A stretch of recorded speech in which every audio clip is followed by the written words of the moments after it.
बिस्मिल्लाहिर्रहमानिर्रहीम अस्सलाम वालेकुम। दोस्तों, बकरी फार्मिंग शौक नहीं, ये एक पूरा कारोबार है। जिन्हां कोल अज कोई कारोबार नहीं पर दिल विच ख्वाहिश है कि अपनी मेहनत दे नाल कुछ बनना है, वो लोकां लई बकरी फार्मिंग एक बेहतरीन मौका है। ਇਹਦੇ ਵਾਸਤੇ ना तो बहुत सारा सरमाया चाहिए वा ते ना ही कोई बहुत सारी जमीन, बस नीयत साफ ते दिल विच हौसला ते थोड़ी जी समझ चाहिए है।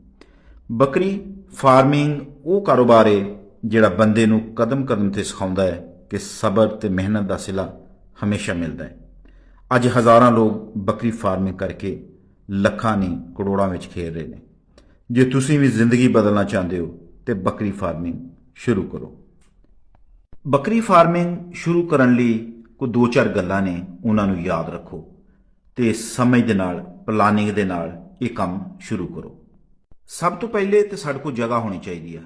बकरियां नूं साफ ते हवादार खुश्क जगह चाहिए है।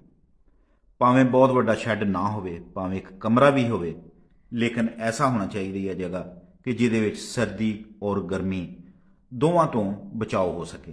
दोस्तों, शुरू दे विच तुसीं 8 तो 10 सेहतमंद बकरियां लैणियां ने। तुसीं अपने इलाके के हिसाब नाल लैणियां ने।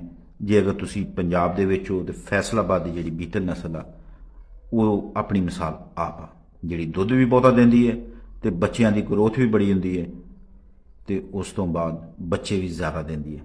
उस तो बाद जिहड़ी तुसीं इन्हां नूं खुराक देनी है उहदे विच सब्ज़ चारा, सुक्का चारा ते अजनास नमकियात, इन्हां दा तवाज़न बरकरार रखो ताकि बकरियां तंदुरुस्त रहन।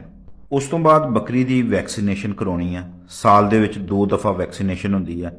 एक दफ़ा उदों होंदी है जदों ठंड आ रही होंदी है, मौसम ठंडा हो रहा होंदा, ते दूसरा जदों गर्मी आ रही होंदी है, यानी कि सर्दी जा रही होंदी है।